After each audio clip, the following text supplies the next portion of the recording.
ഓം gum ഗണപതയേ നമഃ. ഓം ശ്രീ സരസ്വത്യൈ നമഃ. ഓം ശ്രീ സദ്ഗുരുഭ്യോ നമഃ. ഹരി ഓം. ഹൃദയംഗമമായ സുപ്രഭാതം. ആത്മാന്വേഷണത്തിന്റെ പാതയിലാണ് നാം.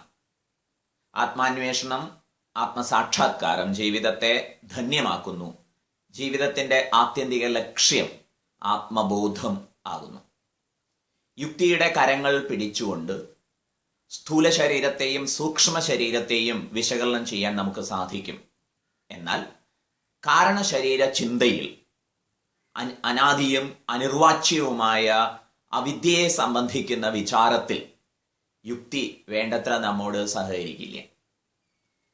ഇതിനർത്ഥം യുക്തിയെ ഉപേക്ഷിച്ചു പോവുക എന്നതാണ് തീർച്ചയായിട്ടും. പക്ഷേ അത് യുക്തിരഹിതമായ യാത്ര എന്നല്ല, മറിച്ച് യുക്തിക്ക് അതീതമായി പോവുക എന്നുള്ളതാണ്. അവിദ്യ എന്ന് തുടങ്ങി എന്ന് തീരുമാനിക്കാൻ പറ്റുന്നില്ല. അതിൻ്റെ വിശദാംശങ്ങൾ അറിയാൻ കൗതുകം തോന്നുന്നു.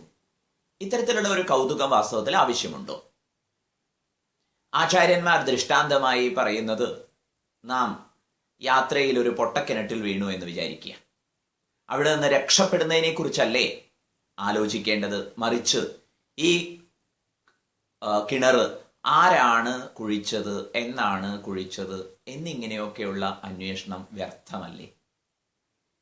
ഈ നിലയിൽ കാരണശരീര ചിന്തനത്തിൽ എത്തി നിൽക്കുന്ന നമുക്ക് അവിടെ നിന്നും വീണ്ടും ആത്മവിചാരത്തിന്റെ, വിദ്യയെ ആശ്രയിക്കുന്നതിന്റെ വഴിയിലേക്ക് തിരിയാം. 16-ാമത്തെ ശ്ലോകത്തിൽ ഭഗവത്പാദർ പഞ്ചകോശ വിവേകത്തെക്കുറിച്ച് പ്രത്യേക ഒരു ദൃഷ്ടാന്തത്തിലൂടെ നമ്മെ നയിക്കുന്നു.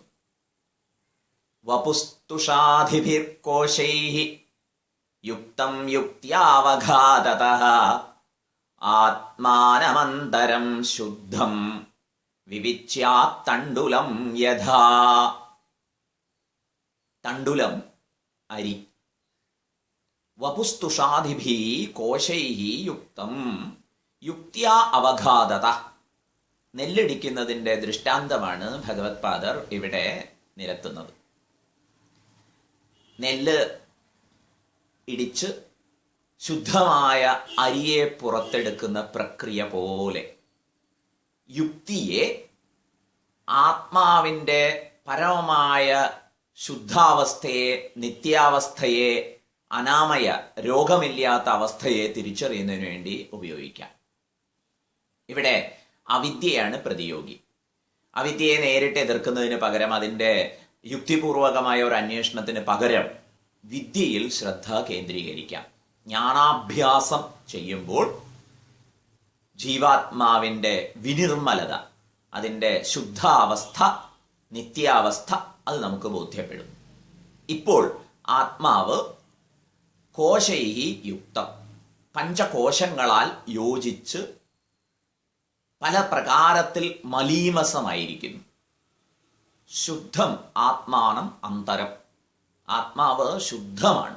ഈ ശുദ്ധമായ ആത്മാവിനെ കോശങ്ങളിൽ നിന്ന് വകതിരിച്ചെടുക്കുന്നത് എപ്രകാരമായിരിക്കണം? നെല്ലുകുത്തി ശുദ്ധമായ അരിയെ വേർതിരിച്ചെടുക്കുന്നത് പോലെ. ഇവിടെ നെല്ല് കുത്തുക എന്നുള്ള പ്രക്രിയയിലെ ഉലയ്ക്ക, അതിൻ്റെ സ്ഥാനമാണ് യുക്തിക്ക്. യുക്തിയാ അവഘാതത. യുക്തി കൊണ്ട് ഈ ആത്മാവിനെ പഞ്ചകോശങ്ങളിൽ നിന്ന് വേർതിരിച്ചെടുക്കണം. ഏതുപോലെ? വപുഹു തുഷാധിഭി കോശൈഹി. തുഷാധിഭി, തുഷാദി എന്ന് പറഞ്ഞാൽ ഉമിയും തവിടും തുടങ്ങി അരിയെ മറച്ചു വെക്കുന്ന പദാർത്ഥങ്ങൾ. ഇതുപോലെയാണ് വപുസ് മുതലായ, ശരീരം മുതലായ പഞ്ചകോശങ്ങൾ. ഇതിനാൽ ആത്മാവ് മറയ്ക്കപ്പെട്ടിരിക്കുന്നു. വപുസ്തുഷാധിഭി കോശൈഹി യുക്തം യുക്ത്യാ അവഘാതതഃ. ശരീരം മുതലായ ഉമി പോലുള്ള പദാർത്ഥങ്ങളെ കൊണ്ട് ചേർന്നിരിക്കുന്ന ആത്മാവിനെ എപ്രകാരമാണോ അരി ഉമി മുതലായവയിൽ നിന്ന് വേർതിരിച്ചെടുക്കുന്നത്, അതുപോലെ യുക്തി കൊണ്ട് ഇടിച്ച് വേർതിരിച്ച് വിവേകയുക്തി കൊണ്ട് ഈ കോശങ്ങൾക്ക് അതീതമായി ആത്മാവിനെ അറിയണം. നിരന്തരം ഈ ജ്ഞാനാഭ്യാസം ചെയ്യുമ്പോൾ ആത്മാവ് ശുദ്ധമായി, നിത്യമായി, മുക്തമായി തിരിച്ചറിയും. അതിനുവേണ്ടി നമുക്ക് ഉത്സാഹിക്കാം. യുക്തിയുടെ കൈപിടിച്ചുള്ള യാത്ര അവിദ്യയിൽ തട്ടി നിൽക്കുന്നു എന്ന് കരുതേണ്ടതില്ല. അതിനപ്പുറത്തേക്ക് യുക്തിക്ക് അതീതമായ ഒരു ജമ്പ്, ഒരു ക്വാണ്ടം ജമ്പ്, ക്വാണ്ടം ലീപ്പ് അത് സാധ്യമാവണം.